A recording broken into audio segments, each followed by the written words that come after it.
Assalamualaikum, jumpa lagi di AKTV ya cuy. Oke cuy, di kesempatan kali ini kita gaskan lagi lanjutan dari cerita kekuatan sang raja. Sebelum itu, terima kasih banyak atas terakhiran kopi yang kalian berikan kepada Mimin. Semoga kalian diberikan kemudahan dan kesuksesan dimanapun kalian berada. Dan bagi yang ingin mentraktir kopi atau memberikan saweran, linknya sudah Mimin sematkan di deskripsi video. Oke lah, nggak usah banyak basa-basi, mending kita langsung gas aja ke ceritanya. Di cerita sebelumnya, Kim Tae-hyun sempat menunjukkan kekuatan Igmun, karena Kody memintanya untuk menunjukkan kekuatan Duke Abyss yang menjalin kontrak dengan dirinya. Dan karena kekuatan itulah, Kody yang tidak mengetahuinya, sampai beranggapan bahwa Duke yang menjalin kontrak dengan Kim Tae-hyun adalah Igmun, padahal sebenarnya Kim Tae-hyun bukanlah kontraktornya. Lantaran percaya bahwa Kim Tae-hyun telah menunjukkan kekuatan aslinya, Kody pun tidak ragu menunjukkan kekuatan kontraktor yang dia miliki, yang merupakan kekuatan dari Fallen Angel Lucifer. Setelah sepakat untuk mengakhiri duel di antara mereka dengan kekuatan penuh masing-masing, guna membuktikan siapa yang lebih kuat, mereka pun kembali mengadu kekuatan dari kontraktor masing-masing, hingga benturan antara kekuatan mereka menimbulkan guncangan serta ledakan yang lebih dahsyat dari sebelumnya. Di waktu ledakan itu terjadi, Presiden Asosiasi Dunia rupanya telah tiba di ruang latihan dan menemukan ruangan itu sudah dipenuhi oleh kepulan asap yang tebal.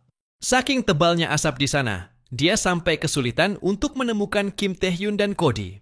Apalagi dia yang mengira Kim Tae-hyun akan kalah, sampai penasaran dengan keadaannya. Namun Kody nampaknya telah menduga bahwa kedatangan Presiden Asosiasi ke sana jelas akan mengganggu pertarungan mereka berdua. Dan tentunya Kim Tae-hyun juga setuju akan hal ini. Padahal saat ini mereka berdua sedang berada dalam situasi untuk saling memberi serangan fatal. Tetapi karena kedatangan Presiden Asosiasi, mereka tidak memiliki pilihan selain menghentikannya saat itu juga, dan menganggap pertarungan mereka imbang tanpa ada yang kalah. Walaupun ada sedikit rasa kecewa, dia tidak memiliki pilihan selain menyetujui saran dari Kim Tae-hyun. Dia juga mengatakan bahwa mereka akan bertemu kembali di dalam Abyss. Dan di pertemuan kedua itulah, Kim Tae-hyun mengajak Kody untuk menyelesaikan pertarungan mereka berdua. Karena di dalam Abyss, mereka tidak akan mendapatkan gangguan dari siapapun. Tepat ketika perbincangan mereka selesai, Presiden Asosiasi akhirnya bisa menemukan mereka dan langsung menanyakan kondisi mereka berdua.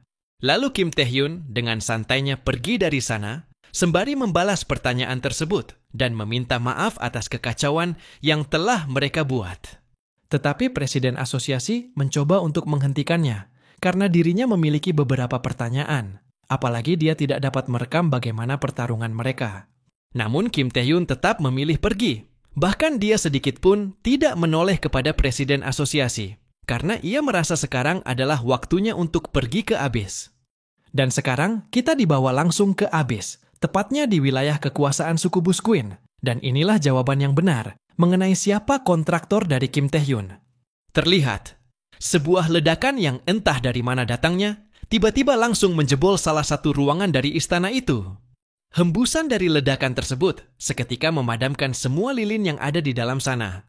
Dan Ratu Tobrut Rosaria, yang juga berada di sana hanya santai saja sembari mengatakan bahwa kepribadian orang yang menghancurkan ruangannya ternyata masih belum berubah. Dia penasaran mengapa orang itu menghancurkan reliknya, dan apakah hal itu dilakukan untuk memicu perselisihan kekuatan di antara mereka. Mendengar perkataan Rosaria, orang itu menganggap tidak ada masalah, karena dirinya selalu siap kapanpun, tetapi dirinya memiliki cara yang lebih mudah untuk mereka berdua. Dan orang yang telah menjebol ruangannya ternyata adalah Duke Igmun, yang secara terang-terangan menerobos ke sana. Bahkan dia juga menyuruh Rosaria memanggil Kim Tae-hyun. Namun, Rosaria bertanya, apakah Igmun belum melupakan urusan mereka yang tidak bisa diselesaikan? Dia juga menganggap Igmun seorang Duke yang pengecut. Mendengar kata-katanya barusan, tentunya membuat dia sedikit kesal, hingga menyuruh Rosaria untuk menghentikan omong kosongnya. Igmun juga mengatakan, dia tidak mengetahui bagaimana Rosaria melakukannya, tetapi dirinya tidak bisa terima otoritasnya digunakan oleh Kim Tae-hyun yang merupakan kontraktor Rosaria. Bahkan kekuatan itu digunakan tanpa seizinnya. Bukannya menanggapi perkataan Igmun dengan serius, Rosaria justru malah menertawakannya dengan cukup lantang. Menurutnya, Kekuatan Ikmun mungkin lebih sesuai dengan selera Kim Tae-hyun. Hal itu tentunya membuat Ikmun menjadi lebih kesal dan membuatnya curiga bahwa Rosaria telah mengetahui sesuatu hingga dia menyuruh Rosaria untuk mengatakannya. Akan tetapi, dia malah tertawa sambil menatap tajam, seakan dia tidak menyukai sikap yang ditunjukkan oleh Ikmun. Sembari menggunakan aura intimidasi yang cukup kuat, dia mengatakan, itu bukanlah cara yang sopan untuk meminta sesuatu. Tidak tinggal diam, Ikmun juga langsung membalas intimidasinya, sambil bertanya, apakah dirinya terlihat sedang meminta sesuatu. Dirasa bahwa sikap Ikmun semakin membuatnya jengkel, dia sontak bangkit dari tempat duduknya dan memerintahkan semua sukubus untuk menyingkir. Karena menurutnya, seorang vampir arogan yang sudah mencuri reliknya harus diberi pelajaran tata krama dengan cara yang tidak biasa. Dan tanpa banyak cincong lagi, dia langsung menggerakkan semua tentakelnya untuk memberikan serangan telak kepada Ikmun.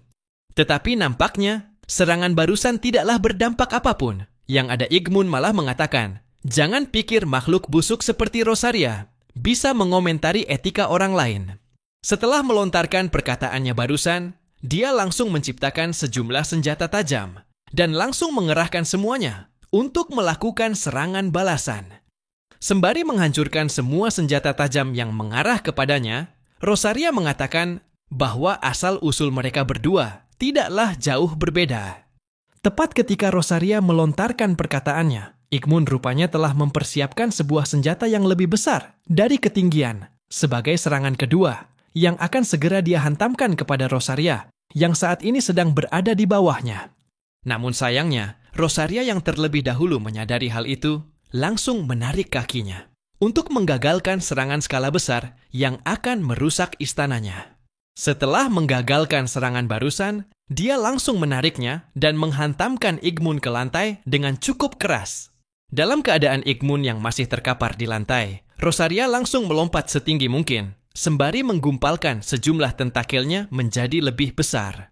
Kemudian, dia langsung meluncur dengan kecepatan tinggi untuk memberikan sejumlah tumbukan kuat kepada Ikmun, hingga efek dari tumbukan tentakelnya cukup membuat seisi istana itu seakan terguncang. Tidak ada yang mengetahui bagaimana nasib Ikmun setelah terkena serangannya.